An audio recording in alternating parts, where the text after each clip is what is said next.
Şimdi Türk devleti dahil, başta Türk devleti, çünkü Türk devleti kendisinin bölgedeki örgütlediği çetelerle savaşıyor.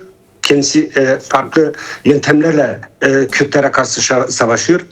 Şimdi bunlar Kobane'de, başta Kobane olmak üzere Kürdistan'ın 4 parçasında savaşı kaybettiler. Birçok boyutuyla kaybettiler ve bu onlarda büyük bir travma yarattı. Kayıp etme travması. Şimdi bunun örnekleri dünyada çoktur. Örneğin Güney Afrika'da beyazların apartheid rejiminin kaybetmesi sonrası, savaşı kaybetmesi sonrası yaşananlar da onu göstermiştir. Şimdi Türk devleti şunu bir dönem kavramıştır. Biz bu savaşı kaybettik ama tekrar kazanacağız. Fakat baştan söyleyeyim, yaşadıkları travma, yani travma odur, bir aşağılık kompleksi yaratıyor, bir kaybetme korkusu yaratıyor, sürekli bir korku içinde yaşıyorlar.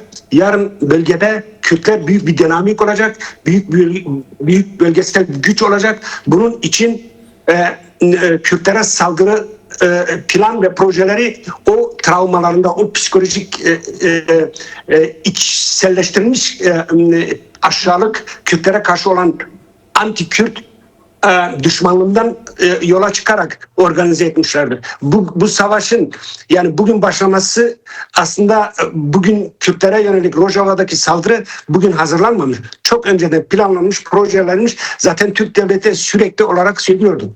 Şimdi benden önceki konuşmacı arkadaşlar birçok boyutuyla bu meseleye değindiler. Güzel tespitler, doğru tespitler de yaptılar. Hacı bir şey sorabilir miyim? Sesim geliyor mu sana? Tabii. Bir de kameraya baksan, Geliyor. kendi bilgisayarın kamerana baksan hani daha rahat olacak. Kamera baksan.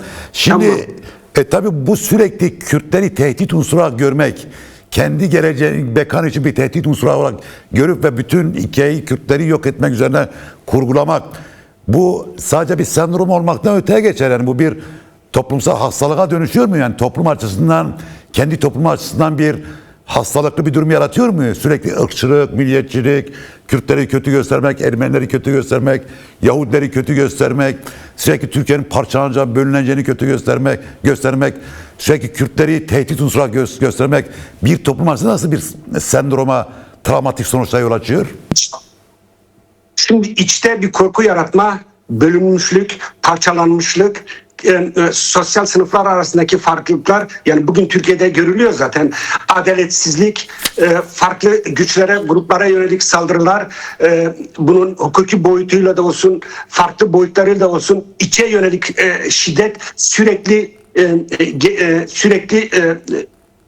olan bir şeydir. Mesela şu anda Türkiye'de artık herkese saldırı meselesi var. Yani Türkiye'deki aslında Türk devleti ve ona akıl verenlerin kavrayamadığı şey, yaptıkları şeyin kendilerinin kaybetmesi meselesi. Mesela burada yani muhalefet partilerine yönelik saldırı da kendi korkularında kaynaklanıyor. Yani içte bir çürümüşlük yaratılıyor. Buna karşı peki Kürtlerde nasıl oluyor? Kürtlerde evet. Benden önceki konuşmacılar da değindi. Kürtlerde Dersim, Ağrı, Zilan katliamları dönemlerinde ulusal iletişim ve komünikasyon çağı olmadığı için birçok şey vizüel, yani görüntülü olmadı. Yani halk göremiyordu ama yine de unutulmadı. Fakat Enfal 1986 ve 88 yıllar arasında Saddam'ın Kürtlere yönelik katliamı, genosidi, Halepçe 1988, 2014'te Şengal ve Cizre'deki katliam ve 2014'te Kobane saldırısı ve Kürtlerin direnişi neyi yarattı biliyor musunuz? Yani benim anlayamadığım, Türk devletine akıl verenler, Türk devletine akademik akıl verenler bunu bilmiyor mu? Kürtler arasında 4 parçada ve dünyanın her yerinde ruhsal bir şekillenmenin, ruhsal bir birliğin yaratılmasına gerekçe oluyor, kaynak oluyor. Zaten Kürtlerin travması, yaşadıkları travma, bugün de yaşadıkları neyi yaratıyor? Kürtler arasında bir birliği yaratıyor. Mesela bugün Almanya'nın en büyük gazetelerinden birisi Süddeutsche Zeitung şunu yazıyor. Diyor ki Münih'te her gün bir yürüyüş var. Bu cumartesi günü yapılan yürüyüş aynen öyle yazıyor. 2500 tane Kürt genci diyor öndeydi diyor. Çok aktiftiler, çok barışçıdılar ve yürüyüş sürecinde diyor katılım daha da çoğalıyordu. Biz oradayken gözlemliyoruz. Kimler? Okumuş genç kızlar, Kürt kızları, kadınları, erkekleri, gençler ve Kürdistan'ın 4 parçasındaki insanlar ve bunlar yan yana geldiklerinde dikkatimi çekti.